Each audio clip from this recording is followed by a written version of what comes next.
ವೀಕ್ಷಕರೇ, ಈಗಾಗಲೇ ನೀವು ಈ ಅಂಗಡಿಯ ಪ್ರವೇಶ ದ್ವಾರವನ್ನು ನೋಡಿದ್ರಿ, ಒಳಗೆ ಇರುವಂಥ ಪುಸ್ತಕದ ಒಂದು ಸಂಪತ್ತನ್ನು ನೋಡಿದ್ರಿ. ಇಲ್ಲಿ ಒಂದು ಆಧ್ಯಾತ್ಮ ಕೇಂದ್ರ ಕೂಡ ಇದೆ, ಅಂದರೆ ಒಂದು ರೀತಿಯ ಧ್ಯಾನ ಕೇಂದ್ರ. ನೋಡೋದಕ್ಕೆ ಬಹಳ ಚಿಕ್ಕದಾಗಿದೆ, ಆದರೆ ಇಲ್ಲಿ ತುಂಬಿರುವಂಥ ಈ ಪುಸ್ತಕ ಸಂಪತ್ತಿದೆಯಲ್ಲ, ಇದೆಲ್ಲ ಸಿದ್ಧವಾಗಿದ್ದು ಆ ಒಂದು ಕೋಣೆಯಲ್ಲಿ. ಒಬ್ಬ ಋಷಿ ತಪಸ್ಸಿಗೆ ಕೂತ ಹಾಗೆ ಆ ಕೋಣೆಯಲ್ಲಿ ಪ್ರಕಾಶ್ ಹಾಗೂ ಪ್ರಭಾ ದಂಪತಿಗಳು ಈ ಒಂದು ಪುಸ್ತಕ ಯಜ್ಞವನ್ನು ನಡೆಸಿದ್ದಾರೆ, ತಪಸ್ಸಿನ ರೀತಿಯಲ್ಲಿ ನಡೆಸ್ಕೊಂಡು ಬಂದಿದ್ದಾರೆ. ಆ ಒಂದು ಕೇಂದ್ರಕ್ಕೆ ನಿಮ್ಮನ್ನು ಈಗ ಕರ್ಕೊಂಡು ಹೋಗ್ತಾ ಇದ್ದೀನಿ.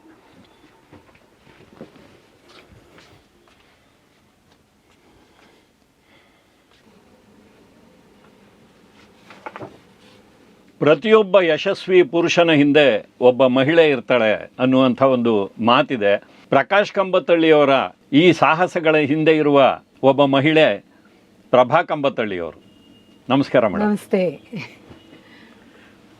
ಪ್ರಭಾ ಅವರೇ, ನಿಮ್ಮ ಪತಿಯವರನ್ನು ಈಗಾಗಲೇ ನಾವು ನಮ್ಮ ವಾಹಿನಿಯಲ್ಲೇ ಸಂದರ್ಶನ ಮಾಡಿದ್ದೀವಿ. ನಿಮ್ಮ ಪುಸ್ತಕ ಮಳಿಗೆಯ ಒಂದು ಇಂಚನ್ನು ನಾವಿಲ್ಲಿ ತೋರಿಸಿದ್ದೀವಿ. ಈಗ ಈ ಒಂದು ಆಧ್ಯಾತ್ಮ ಕೇಂದ್ರ ಅಂತ ನಮ್ಮ ಜಯಂತ್ ಕಾಯ್ಕಿಣಿ ಅವರು ಕರೆದ್ರಲ್ಲ, ಈ ಪುಸ್ತಕದ ಕರಡು ತಿದ್ದೋದು, ಆಮೇಲೆ ಅಂತಿಮ ಒಂದು ರೂಪ ಪಡೆಯೋದು, ಅದೆಲ್ಲವನ್ನ ಈ ಒಂದು ಪುಟ್ಟ ಕೋಣೆಯಲ್ಲಿ ನೀವು ತಪಸ್ಸಿನ ರೀತಿಯಲ್ಲಿ ದಂಪತಿಗಳು ಮಾಡ್ಕೊಂಡು ಬಂದಿದ್ದೀರಿ. ನಿಮ್ಮ ಪ್ರಕಾಶ್ ಅವರನ್ನು ನಾನು ಸಾಕಷ್ಟು ಮಾತಾಡಿಸಿದ್ದಾಗಿದೆ, ಅವರ ಬಗ್ಗೆ ಬಹಳಷ್ಟು ಜನಕ್ಕೆ ಗೊತ್ತಿದೆ. ಅವರ ಯಶಸ್ಸಿನ ಹಿಂದೆ ಇರುವ ನಿಮ್ಮನ್ನು ಮಾತಾಡಿಸ್ಬೇಕು ಅಂತ ಬಂದಿದ್ದೀನಿ. ದಯವಿಟ್ಟು ಮುಕ್ತವಾಗಿ ಮಾತನಾಡಿ. ಆಯಿತು. ನಿಮಗೆ ಪ್ರಕಾಶ್ ಕಂಬತ್ತಳ್ಳಿಯವರು ಈ ರೀತಿಯ ಸಾಹಸಕ್ಕೆ ಇಳಿದಾಗ ಏನಾದರೂ ಸ್ವಲ್ಪ ಭಯ ಆಗಿತ್ತಾ? ಯಾಕೆಂದರೆ ನಾನು ಅವರು ಒಂದೇ ಕಡೆ ಕೆಲಸ ಮಾಡ್ತಾ ಇದ್ದಿದ್ದು. ನಾವು ಒಂದು ರೀತಿಯಲ್ಲಿ ಕಂಫರ್ಟ್ ಝೋನಲ್ಲಿ ಇದ್ಬಿಟ್ಟು ಅಲ್ಲಿಂದ ಹೊರಗಡೆ ಬರಬೇಕಾದ್ರೆ ನಮಗೆ ತುಂಬ ಭಯ ಆಗ್ತಾ ಇತ್ತು. ಹಾಗಾಗಿ ನಾವು ಹವ್ಯಾಸಗಳನ್ನು ಎಷ್ಟು ಬೇಕೋ ಅಷ್ಟೇ ಇಟ್ಕೊಂಡ್ವು. ಆದರೆ ಕಂಬತ್ತಳ್ಳಿಯವರು ನಾನು ನೋಡ್ದಂಗೆ ಬಹಳ ಬೇಗ ದಾಪುಗಾಲಿಟ್ಕೊಂಡು ಒಂದೊಂದೇ ಒಂದು ಮಜಲನ್ನು ದಾಟ್ತಾ ಬಂದರು. ಆಗ ನಿಮಗೆ ಏನಾದರೂ ಒಂದು ರೀತಿ ಹಿಂಜರಿಕೆ ಆಗಿತ್ತಾ, ಅಥವಾ ನೀವು ಅವರಿಗೆ ಒತ್ತಾಸೆಯಾಗಿ ನಿಂತರ? ಬಹಳ ದೊಡ್ಡ ಪ್ರಶ್ನೆ ಕೇಳಿಬಿಟ್ಟಿದ್ದೀರಿ. ಆಮೇಲೆ ನಮ್ಮ ಕೆಲಸವನ್ನು ಕಾಯ್ಕಿಣಿಯವರು ಒಂದು ಆಧ್ಯಾತ್ಮಿಕ ಸ್ತರಕ್ಕೆ ಏರಿಸ್ಬಿಟ್ಟಿದ್ದಾರೆ, ಅದು ಅವರ ವಿಶ್ವಾಸ. ಆದರೆ ನಮಗೆ ಈ ಕೆಲಸದಲ್ಲಿ ಬಹಳ ಖುಷಿ ಇದೆ. ನೀವು ಇನ್ನೊಂದು ಪ್ರಶ್ನೆ ಕೇಳಿದ್ರಿ, ನಿಮ್ಗೆ ಅಂಜಿಕೆ ಆಯಿತಾ ಪ್ರಕಾಶ್ ಈ ವೃತ್ತಿಗೆ ಬಂದಾಗ ಅಂತ. ಒಂದು ರೀತಿಯಲ್ಲಿ ಅಂಜಿಕೆ ಏನಿರಲಿಲ್ಲ, ಯಾಕಂದರೆ ಪ್ರಕಾಶ್ಗೆ ಈ ಕೆಲಸದ ಹಿನ್ನೆಲೆ ಇತ್ತು. ಪ್ರಕಾಶನೋದ್ಯಮದ ಅರಿವು ಅವ್ರಿಗೆ ಆಗಾಗಲೇ ಇತ್ತು. ಯಾಕಂದರೆ NGF ಅಲ್ಲೂ ಅವರೊಂದು ಹೌಸ್ ಜರ್ನಲ್ ನಡೆಸಿದ್ರು, ಕನ್ನಡ ಯೂನಿವರ್ಸಿಟಿಲೂ ಪ್ರಸಾರಾಂಗ ವಿಭಾಗದಲ್ಲಿ ಕೆಲಸ ಮಾಡಿದ್ರು. ಹೀಗಾಗಿ ಮುದ್ರಣದ ಹಲವಾರು ವಿಚಾರಗಳು ಅವರಿಗೆ ಗೊತ್ತಿತ್ತು. ಆಮೇಲೆ ಇಬ್ಬರಿಗೂ ಒಂದು ಪುಸ್ತಕದ ಆಸಕ್ತಿ ಇದ್ದಿದ್ರಿಂದ ಈ ಕೆಲಸದಲ್ಲಿ ನಾವು ತೊಡಕೋಬಹುದು, ಮುಂದೆ ಬರಬಹುದು ಅನ್ನೋ ಒಂದು ವಿಶ್ವಾಸ ಇತ್ತು.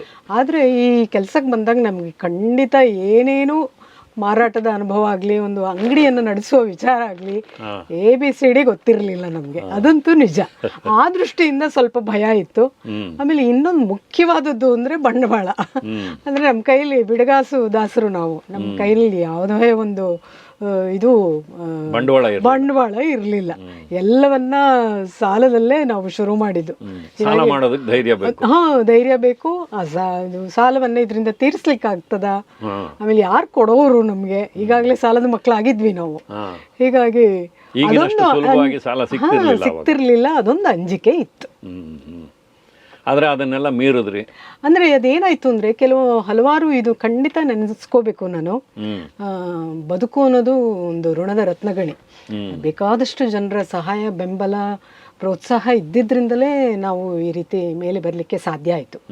ಸಮಯಕ್ಕೆ ನಮಗೆ ಒಂದು ರೀತಿಯಲ್ಲಿ ಆ ಅನುಕೂಲಗಳು, ಸಹಾಯಗಳು ಕಾಣದ ಹಸ್ತದಿಂದ ಅಂತ ಹೇಳ್ತಾರಲ್ಲ, ಹಾಗೆ ಬದುಕು ಬಂತು ನಮಗೆ. ಹಾಗೆ ನಮ್ಮ ಮೇಲೆ ವಿಶ್ವಾಸ, ಒಂದು ಪ್ರೀತಿ, ಸ್ನೇಹ ಇರೋವಂಥವ್ರು ನಮಗೆ ಸಹಾಯಕವಾಗಿ ನಿಂತರು. ಅದು ಒಂದು ನಾನಿಲ್ಲಿ ಸ್ಮರಿಸಲೇಬೇಕು. ನಾವು ಪ್ರಾರಂಭದಲ್ಲಿ ಶುರು ಮಾಡಿದ್ದು ಒಂದು ಬ್ಯಾಂಕ್ ಸಾಲ ತಗೊಂಡ್ವಿ ನಾವು. ಅವರು ಅದುವರೆಗೂ ಆ ಬ್ಯಾಂಕಲ್ಲಿ ಪ್ರಕಾಶನಕ್ಕೆ ಒಂದು ಸಾಲ ಕೊಟ್ಟಿದ್ದೇ ಇಲ್ವಂತೆ. ಹೊಸದು. ಅವರು ಇದು ನೀವು ಒಂದು ಕಂಡೀಷನ್ ಹಾಕರು, ನನ್ನ ಪುಸ್ತಕ ಮಾಡೋದಾದ್ರೆ ನಾನು ನಿಮಗೆ ಸಾಲ ಕೊಡ್ತೀನಿ ಅಂತಂದ್ಬಿಟ್ಟು. ಸರಿ, ಅದು ಒಂದು ಕೊಡೋ ಸಣ್ಣ ಸಾಲಕ್ಕೆ, ಅಂದರೆ ಆಗಿನ ಸಂದರ್ಭದಲ್ಲಿ ಅದು ನಮಗೆ ತುಂಬ ದೊಡ್ಡದು. ಎಷ್ಟೆಲ್ಲ 108 ನಿಬಂಧನೆಗಳು, ಅದಕ್ಕೋಸ್ಕರ ಬ್ಯಾಂಕಿಗೆ ಅಲ್ದಾಟ, ಈ ರೀತಿ ಎಲ್ಲ ನಡೀತು. ಹಾಗೆ ಪ್ರಕಾಶನ ಉದ್ಯಮ ನಮ್ಮದು ಶುರುವಾಗಿದೆ ಆ್ಯಕ್ಚುಲಿ. ಆಮೇಲೆ ಒಂದು 4-5 ಹೀಗೆ ಎಲ್ಲ ನಾಟಕ ಸ್ನೇಹಿತರೆ, ಪ್ರಕಾಶ್ ರಂಗಭೂಮಿ ಹಿನ್ನೆಲೆ ಇರುವ ಗೊತ್ತೇ ಇದೆಯಲ್ಲ ನಿಮಗೆ. ಹೀಗಾಗಿ ಎಲ್ಲ ನಾಟಕ ಪುಸ್ತಕಗಳನ್ನೇ ಪ್ರಾರಂಭದಲ್ಲಿ ಮಾಡಿದ್ವಿ ನಾವು. ನಾಟಕ ಪುಸ್ತಕ ಮಾಡಿದ್ದೇನೋ ಆಗೋಯ್ತು, ಅದನ್ನ ಮಾರಾಟ ಹೆಂಗೆ ಮಾಡೋದು ಹೆಂಗೆ, ಏನು ಗೊತ್ತಿಲ್ಲ ನಮಗೆ. ಏನು ಮನೆಯಲ್ಲಿ ಪುಸ್ತಕಗಳೆಲ್ಲ ಇಡೀ ಕಿರಿದು ಅಟ್ಟದ ಮೇಲೆ ತುಂಬಿಸಿದ್ವಿ. ಕೊನೆಗೆ ನಾನು ಎಷ್ಟು ತಮಾಷೆ ಅಂದರೆ ಪುಸ್ತಕದ ಬಂಡ್ಲೆಲ್ಲ ಜೋಡಿಸಿ ಒಂದು ಟೀಪಾಯ್ ಕೂಡ ಮಾಡಿಬಿಟ್ಟಿದ್ದೆ ನಾನು. ಹಾಗೆ ಪುಸ್ತಕಗಳೆಲ್ಲ ಇಡುಕಿರಿದು ಅಟ್ಟಹಾಸ ಮಾಡ್ಕೊಂಡು ಕೂತಿದ್ವು ನಮ್ಮ ಜೊತೆಗೆ. ಹೀಗಿದ್ರೆ ಆಗೋದಿಲ್ಲ ಅಂತ ಅಂದ್ಬಿಟ್ಟು ಆಮೇಲೆ ನಮ್ಮ ಗಮನಕ್ಕೆ ಬಂತು. ನಮ್ಮ ಇನ್ನೊಬ್ಬ ಸ್ನೇಹಿತರು ಶ್ಯಾಮರಾವ್ ಅಂತ ಹೇಳಿ, ನೀವು ಯಾಕೆ ಒಂದು ಅಂಗಡಿ ತೆಗಿಬಾರ್ದು ಅಂತಂದ್ಬಿಟ್ಟು. ಅವಾಗ ಪ್ರಕಾಶ್ ಇದು ಕನ್ನಡ ಯೂನಿವರ್ಸಿಟಿ ಬಿಟ್ಟು ಬಂದ ಸಂದರ್ಭ, ನಾನೊಂದು ಅರೆ ಉದ್ಯೋಗದ ಉಪನ್ಯಾಸಕ ವೃತ್ತಿಯಲ್ಲಿದ್ದೆ. ಹೀಗಾಗಿ ಇಬ್ಬರಿಗೂ ಹೇಳ್ಕೊಳ್ಳುವಂಥ ಸಂಬಳವೂ ಇರಲಿಲ್ಲ. ಹೀಗಾಗಿ ನಾವು ಈ ಪ್ರಕಾಶನ ಶುರು ಮಾಡಿದ್ದು. ಆಮೇಲೆ ಇದು ಅಂಗಡಿ ಮಾಡಬಹುದಾ ಅಂತಂದ್ಬಿಟ್ಟು ಅಂಗಡಿ ನಮಗೆ ಒಂದು ಇದಕ್ಕೆ ಮೊದಲು ತೋರಿಸ್ಕೊಟ್ಟವರು ಕಲಾವಿದ MS ಮೂರ್ತಿ ಇದ್ದಾರಲ್ಲ, ಅವರು ಈ ಗಾಂಧಿ ಬಜಾರ್ನ ನಾವು ಈಗ ಇರೋವಂಥ ಅಂಗಡಿಯ ಎದುರು ಭಾಗದಲ್ಲಿ ಒಂದು ಮಾಡಿ ಮೇಲೆ ಅವರು ಒಂದು ಅಂಗಡಿಯ ಜಾಗವನ್ನು ನಮಗೆ ತೋರಿಸ್ಕೊಟ್ರು. ನೀವು ಅಲ್ಲಿಗೆ ಬಂದಿದ್ರಿ. ಅಲ್ಲಿ ನಮ್ಮ ಅಂಗಡಿ ಉದ್ಘಾಟನೆನೂ ನಾವು ವಿಶಿಷ್ಟವಾಗಿ ಮಾಡಬೇಕು ಅಂತ. ಕೈಯಲ್ಲಿ ಕಾಸಿಲ್ಲ ಅಂದರೂ ಕನಸುಗಳು ಸಿಕ್ಕಾಪಟ್ಟೆ ಇದ್ವು ನಮಗೆ. ಹೀಗಾಗಿ ಅಲ್ಲಿ ಒಂದು 2 ಪುಸ್ತಕದ ಪ್ರಕಾಶನದಿಂದಲೇ ನಾವು ಅಂಗಡಿಯನ್ನು ಪ್ರಾರಂಭ ಮಾಡಿದ್ದು. ಇವರು OL ನಾಗಭೂಷಣ ಸ್ವಾಮಿ ಅವರ ವಿಮರ್ಶೆ ಪರಿಭಾಷೆ, ಆಮೇಲೆ ನಾಗೇಶ್ ಹೆಗಡೆ ಅವರ ನಮ್ಮೊಳಗಿನ ಬ್ರಹ್ಮಾಂಡ, ಇದನ್ನ ವೀರಪ್ಪ ಮೊಯ್ಲಿ ಅವರು ಒಂದು ಬಿಡುಗಡೆ ಮಾಡಿದ್ರು. ಅದು ಪಕ್ಕದ ಬಿಲ್ಡಿಂಗ್ ಮೇಲೆ ಸರ್ಕಸ್ ಮಾಡಿ ಹತ್ಕೊಂಡು ಆ ಮಾಡಿ ಮೇಲಿರೋ ಜಾಗದಲ್ಲಿ ಶಾಮಿಯಾನ ಹಾಕಿ ಹಾಗೆ ನಾವು ಕಾರ್ಯಕ್ರಮ ಮಾಡಿದ್ವಿ ಅಲ್ಲಿ. ಅಂದ್ರೆ ಭೌತಿಕವಾಗಿ ಹೇಳೋದಾದ್ರೆ ನೀವು ಮಾಡಿ ಮೇಲೆ ಹತ್ತಿ ಚಿಕ್ಕ ಅಂಗಡಿ ಮಾಡಿದ್ರಿ. ಇವತ್ತು ಒಂದ್ ರೀತಿಯಲ್ಲಿ ಅಲ್ಲಿಂದ ಕೆಳಗೆ ಇಳಿದು ಈಗ ಸೆಲ್ಲರ್ ನಲ್ಲಿ ಅಂಗಡಿ ಮಾಡಿದಿರಿ, ಆದ್ರೆ ದೊಡ್ಡ ಒಂದು ವಿಸ್ತಾರದಲ್ಲಿ ಮಾಡಿದಿರಿ. ಇವತ್ತು ನಿಂತು ಯೋಚನೆ ಮಾಡಿದಾಗ ಆ ಹಳೆ ದಿನಗಳು 30 ವರ್ಷಗಳ ನಿಮ್ಮ ಪಯಣ ಏನನ್ಸುತ್ತೆ ನಿಮ್ಗೆ? ಖಂಡಿತ ಖುಷಿ ಇದೆ. ಆಮೇಲೆ ನಾವು ಏನೋ ಒಂದು ಸಣ್ಣ ಪುಟ್ಟ ಸಾಧನೆ ಮಾಡಿದ್ವಿ, ಇನ್ನೂ ಒಂದು ತೃಪ್ತಿ ಇದೆ. ಕಿಂಚಿತ್ ಸಾಧನೆ ಇದೆ, ಏನು ದೊಡ್ಡ ಸಾಧನೆ ಅಂತ ನಾನೇನು ಹೇಳ್ಕೊಳ್ಳಲ್ಲ. ಒಂದು ಸಣ್ಣ ಸಾಧನೆ ಮಾಡಿದ್ದೀವಿ. ಆಮೇಲೆ ಮುಖ್ಯವಾಗಿ ಕನ್ನಡದ ಎಲ್ಲ ಪ್ರಸಿದ್ಧ ಲೇಖಕರನ್ನ ಯಾವುದೇ ಒಂದು ಪಂಥಭೇದವಿಲ್ಲದೆ ಎಲ್ಲ ರೀತಿಯ ವಿಚಾರಧಾರೆಗಳನ್ನ ಒಟ್ಟಿಗೆ ತಂದ್ವಿ ನಾವು ಅಂತನೋ ಒಂದು ಖುಷಿ ಇದೆ. ಅಂದರೆ ನಮಗೆ ಆಸಕ್ತಿ ಇದ್ದಿದ್ದು ಒಳ್ಳೆ ಪುಸ್ತಕ ಬರಬೇಕು, ಅದು ಅತ್ಯಂತ ಒಳ್ಳೆ ಗುಣಮಟ್ಟದಲ್ಲಿ ತರಬೇಕು. ಆಮೇಲೆ ಮುಖ್ಯವಾಗಿ ನಾವು ಇಬ್ಬರು ಸಾಹಿತ್ಯದ ವಿದ್ಯಾರ್ಥಿಗಳು, ಭಾಷಾ ವಿದ್ಯಾರ್ಥಿಗಳಾದ್ರಿಂದ ದೋಷವಿಲ್ಲದೆ ಬರಬೇಕದು ಅನ್ನೋದು ನಮಗೆ ಮುಖ್ಯ ಕಾಳಜಿ ಆಗಿತ್ತು. ಪ್ರಕಾಶ್ಗಂತೂ ಪುಸ್ತಕನ ತುಂಬ ಚಂದ ತರಬೇಕು ಅನ್ನೋ ಒಂದು ಕಾಳಜಿ ಇತ್ತು, ಒಳ್ಳೆ ಗುಣಮಟ್ಟದಲ್ಲಿ. ಎಷ್ಟರ ಮಟ್ಟಿಗೆ ಅವ್ರಿಗೆ ಆಸಕ್ತಿ ಇತ್ತು ಅಂದರೆ, ಒಂದು ಪುಸ್ತಕನ ನಮ್ಮ ಪಬ್ಲಿಕೇಶನ್ದು ಹೆಸರು ಹೇಳಲ್ಲ ನಾನು, ಅದನ್ನು ಪ್ರಿಂಟರ್ ಕೆಡಿಸ್ಬಿಟ್ಟಿದ್ರು. ಪ್ರಕಾಶ್ ಎಷ್ಟು ರಾಜಿ ಆಗ್ತಿರ್ಲಿಲ್ಲ ಗುಣಮಟ್ಟದಲ್ಲಿ ಅಂತಂದ್ರೆ ಅದನ್ನು ಒಪ್ಕೊಳ್ಳೇ ಇಲ್ಲ. ನಾವು ಆ ಪುಸ್ತಕ ನಾವು ಅಂಗಡಿಗೆ ತರಿಸ್ಕೊಳ್ಳೇ ಇಲ್ಲ. ಮತ್ತೆ ಅವರು ಅದನ್ನು ಮರುಮುದ್ರಣ ಮಾಡಿ ಚೆನ್ನಾಗಿ ಕವರ್ ಪೇಜ್ ನೀಟಾಗಿ ಮಾಡಿ ನಾವು ನಮ್ಮ ಇದರ ರೀತಿಯಲ್ಲಿ ನಾವು ಹೇಳಿದ ರೀತಿಯಲ್ಲಿ ಬಂದ ಮೇಲೆ ನಾವು ಆ ಪುಸ್ತಕವನ್ನು ತರಿಸ್ಕೊಂಡ್ವಿ. ಈ ರೀತಿ ಒಂದು ರಾಜಿ ಆಗದ ಮನೋಧರ್ಮ ಗುಣಮಟ್ಟದ ವಿಷಯದಲ್ಲಿ ಈ ರೀತಿ ಇದ್ದಿದ್ದರಿಂದ ನಮಗೆ ಒಂದು ಪುಸ್ತಕವನ್ನು ಒಳ್ಳೆ ರೀತಿಯಲ್ಲಿ ತರಲಿಕ್ಕೆ, ಒಂದು ಒಳ್ಳೆ ಪುಸ್ತಕಗಳನ್ನು ತರೋದಕ್ಕೆ ಸಾಧ್ಯ ಆಯಿತು. ಪ್ರಭಾ ಅವರೇ, ಈ ಪ್ರೂಫ್ ರೀಡಿಂಗ್ ಅನ್ನ ನೀವು ಯಾವ ರೀತಿ ಮಾಡ್ತೀರಿ? ಅದು ಬಹಳ ಸಿದ್ಧತೆ ಮಾಡ್ಕೋತೀನಿ ನಾನು. ಕನಿಷ್ಠ ಒಂದು 4-5 ಡಿಕ್ಷನರಿ ಇರಬೇಕು. ಆಮೇಲೆ ನನಗೆ ಸ್ವಾರಸ್ಯಕರ ವಿಷಯಗಳು ಅನ್ಸಿದ್ದೆಲ್ಲ ಒಂದ್ ಕಡೆ ಗುರ್ತು ಮಾಡ್ಕೋತೀನಿ. ಆಮೇಲೆ ಹೆಸರುಗಳನ್ನೆಲ್ಲ ಗುರ್ತು ಮಾಡ್ಕೋತೀನಿ. ಕರಡಚ್ಚು ಮಾಡೋದು ಒಂದು ನಿಜವಾಗಿಯೂ ಒಂದು ಕಲೆ, ಒಂದು ಸವಾಲು ಬೇಡುವಂತ ಕೆಲಸ ಅದು ತಿದ್ದೋದು. ಪ್ರಕಾಶ್ ಅವರು ಪ್ರಕಾಶಕರ ಸಂಘದಲ್ಲಿದ್ದಾಗ ಕರಡಚ್ಚು ಕಮ್ಮಟ ಎಲ್ಲ ಮಾಡಿದ್ರು. ನಾನು ಬಂದಿದ್ದೆ. ಹೌದು, ನೀವು ಬಂದಿದ್ರಿ. ಆಮೇಲೆ ಅಲ್ಲಿ ನಮಗೆ ಒಳ್ಳೆ ಮಾರ್ಗದರ್ಶನ ಕೂಡ ಸಿಕ್ತು ಅದು. ಆಮೇಲೆ ನನಗೆ ಸಾಹಿತ್ಯದ ಹಿನ್ನೆಲೆ ಇದೆ. ಆಮೇಲೆ ವಿಜ್ಞಾನ ಬರಹಗಳನ್ನ ಬಹಳ ನನಗೆ ಆಸಕ್ತಿ ಇರೋದ್ರಿಂದ ಓದ್ಕೊಂಡಿದ್ದೀನಿ. ಒಬ್ಬ ಕರಡಚ್ಚು ತಿದ್ದೋರಿಗೆ ನಾನಾ ಶಾಖೆಯ ಜ್ಞಾನದ ಹಿನ್ನೆಲೆ ಇದ್ದಾಗ ಮಾತ್ರ ಕರಡಚ್ಚನ್ನ ತಿದ್ದಲಿಕ್ಕೆ ಸಾಧ್ಯ ಆಗುತ್ತೆ. ಯಾರೇ ಬೇಕಿದ್ರೂ ತಿದ್ದಕ್ಕಾಗಲ್ಲ. ಈಗ ಯಾವುದೋ ಒಂದು ಪದ ತಪ್ಪಾಗಿ ಬಂದಿದೆ ಅಂದರೆ ಆ ತಪ್ಪಿದೆ ಅನ್ನೋದನ್ನು ಗುರುತಿಸುವಷ್ಟು ಜ್ಞಾನ ತಿಳುವಳಿಕೆ ಅವರಲ್ಲಿ ಇರಬೇಕಾಗ್ತದೆ. ಆಮೇಲೆ ಎಷ್ಟೋ ಕಡೆ ನಾವು ಬರೀ ಕನ್ನಡಚ್ಚಲ್ಲ, ಕಾಪಿ ಎಡಿಟಿಂಗ್ ಕೆಲಸ ಕೂಡ ಮಾಡ್ತೀವಿ. ಆಮೇಲೆ ಕೆಲವೊಂದು ಲೇಖಕರದು ಅವರು ಬರೆಯುವ ಒಂದು ರಭಸದಲ್ಲಿ ಲಿಂಕ್ ತಪ್ಪು ಹೋಗಿರುತ್ತೆ, ಆ ಥರದ ಇದನ್ನ ಎಷ್ಟೋ ಸರಿಪಡಿಸಿದ್ದೀವಿ. ಕೆಲವನ್ನ ಇಂಪ್ರೂವೈಸ್ ಮಾಡಲಿಕ್ಕೆ ಪ್ರಯತ್ನ ಪಟ್ಟಿದ್ವಿ. ನಾನು ನಿಮಗೆ ಒಂದು ಉದಾಹರಣೆ ಕೊಟ್ಟು, ವೃಕ್ಷಾಯುರ್ವೇದ ಅಂತ ಸಂಸ್ಕೃತದಲ್ಲಿದ್ದ ಒಂದು ಕೃತಿಯನ್ನು ಕನ್ನಡಕ್ಕೆ ಹೆಗಡೆಯವರು ತಂದರು. ಅದರಲ್ಲೆಲ್ಲ ಸಂಸ್ಕೃತದ ಹೆಸರುಗಳು, ವೃಕ್ಷದ ಹೆಸರುಗಳು.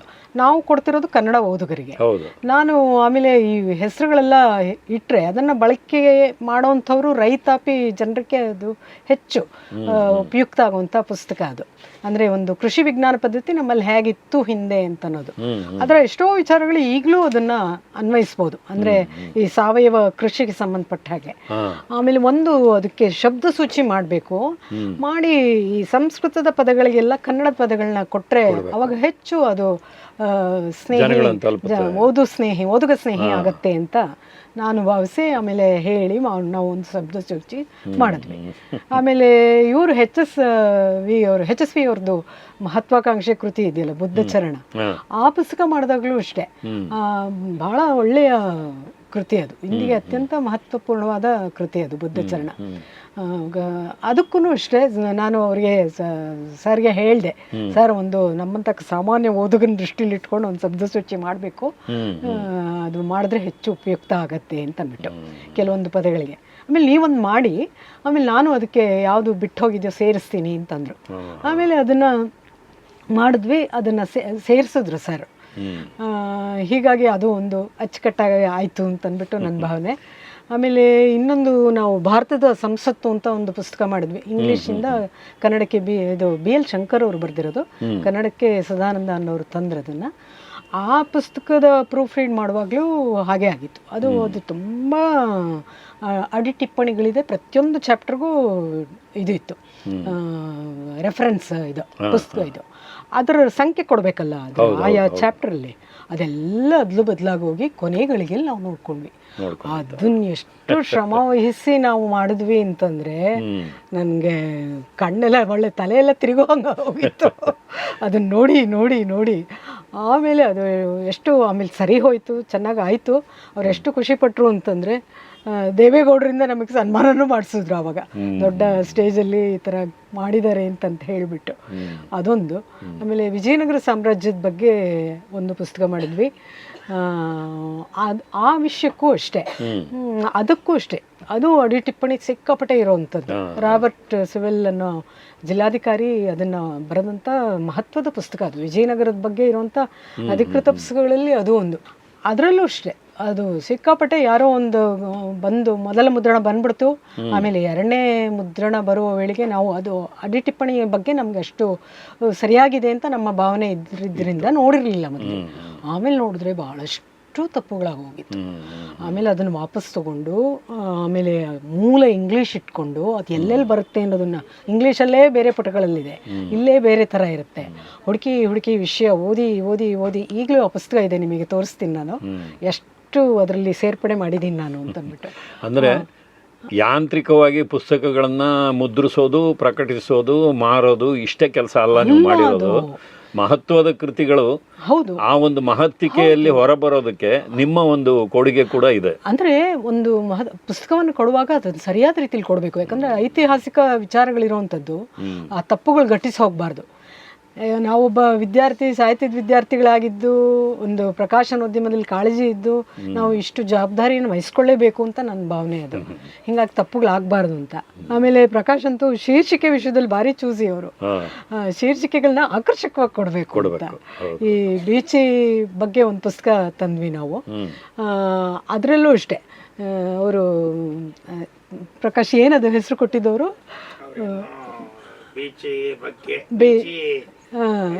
ಅಂತ ಅನಾಕರ್ಷಕ ಹೆಸರಿತ್ತು. ಆಮೇಲೆ ಪ್ರಕಾಶ್ ಅದನ್ನ ಬೀಚಿ ಬುಲೆಟ್ಸ್ ಬಾಂಬ್ಸ್ ಭಗವದ್ಗೀತೆ ಅಂತ ಮಾಡಿದ್ವಿ. ಅದು ಎಷ್ಟು ಕ್ಯಾಚಿ ಟೈಟ್ಲ್ ಆಯ್ತು ಅಂದ್ರೆ ಜನಕ್ಕೆ ಅದು ನಮ್ಮಲ್ಲಿ ಅತ್ಯಂತ ಹೆಚ್ಚು ಮಾರಾಟವಾದ ಪುಸ್ತಕ. ಆಮೇಲೆ ಕೈಲಾಸಂ ಬಗ್ಗೆನೂ ಅಷ್ಟೇ ಒಂದು ಪುಸ್ತಕ ತಂದ್ವಿ. ಆಮೇಲೆ ಕೈಲಾಸಂ ಬರಹದ ಸ್ಟೈಲ್ ಗೊತ್ತಲ್ಲ ನಿಮ್ಗೆ, ಅವರು ಕನ್ನಡ ಆಂಗ್ಲ ಮಿಶ್ರಿತ ಕೂಡಕ್ಷರಗಳು. ಅದರಲ್ಲೂ ಅಷ್ಟೇ ನಾವೇನ್ ಮಾಡಿದ್ವಿ, ಕೈಲಾಸಂ ಜೋಕ್ ಬುಕ್ಸು ಜೇನ ಇಂಗ್ಲೀಷಲ್ಲಿ, ಕಾನ ಕನ್ನಡದಲ್ಲೇ, ಆಮೇಲೆ ಸಾಂಗ್ಸು ಎಸ್ ಇಂಗ್ಲೀಷಲ್ಲಿ, ಗು ಬಂದಾಗ ಕನ್ನಡ, ಹಾಗೆ ಎರಡು ಮಿಕ್ಸ್ ಮಾಡಿ ಅವ್ರ ಶೈಲಿಯಲ್ಲೇ ಅದನ್ನು ಟೈಟ್ಲ್ ಇಟ್ವಿ. ಅದು ಅಷ್ಟೇ ನಮ್ಮಲ್ಲಿ ಅತ್ಯಂತ ಪ್ರಸಿದ್ಧಿ ಪಡೆದಂಥ ಪುಸ್ತಕ. ಆಮೇಲೆ ಈ ಭಾರ್ಗವಿ ಅವರ ಒಂದು ಆತ್ಮಕಥೆ ಇದೆ. ಇದು ಸುಮ್ಮನೆ ಸಣ್ಣ ಉದಾಹರಣೆಗಳು ಕೊಡ್ತಿರೋದು, ಬೇಕಾದಷ್ಟು ಪುಸ್ತಕಗಳಲ್ಲಿ ನಮ್ಮ ಹಸ್ತಕ್ಷೇಪ ಇದೆ. ಅವರು ಏನೋ ಹೆಸರಿಟ್ಬಿಟ್ಟಿದ್ರು, ಪ್ರಕಾಶ್ ಅದಕ್ಕೆ ನಾನು ಭಾರ್ಗವಿ ಅಂತೇಳಿ ಮೇಡಮ್ ನಿಮ್ಮ ಆತ್ಮಕಥೆಯ ಸ್ವರೂಪಕ್ಕೆ ಅದು ನಿಜವಾಗಿ ಹೊಂದೋವಂಥ ಟೈಟ್ಲು ಅಂತ. ಅವ್ರಿಗೆ ಎಷ್ಟು ಖುಷಿ ಆಯಿತು ಅಂತಂದರೆ ಅದು ಭಾರಿ ಕ್ಲಿಕ್ ಆಯಿತು. ಅವರು ನಾನು ಭಾರ್ಗವಿ ಅಂತ. ಆಮೇಲೆ ಅದಕ್ಕೆ ನಾವು ಒಂದು ಫ್ಯಾಮಿಲಿ ಟ್ರೀ ಮಾಡೋಣ, ನಿಮ್ಮ ಚಿತ್ರಗಳೆಲ್ಲ ಹಾಕೋಣ. ಯಾಕಂದರೆ ಏನೇ ಅಂದರೂ ಆಕೆ ರಂಗಭೂಮಿಯ ದೊಡ್ಡ ಹಿನ್ನೆಲೆ ಇರುವಂಥ ನಟಿ ಕುಟುಂಬ ಅದು. ನಾಣಿಯವರು ಪ್ರಕಾಶ್ ಅವರ ಪುಸ್ತಕವನ್ನು ಬಿಡುಗಡೆ ಕೂಡ ಮಾಡಿದವರು ಅವರೇನೆ.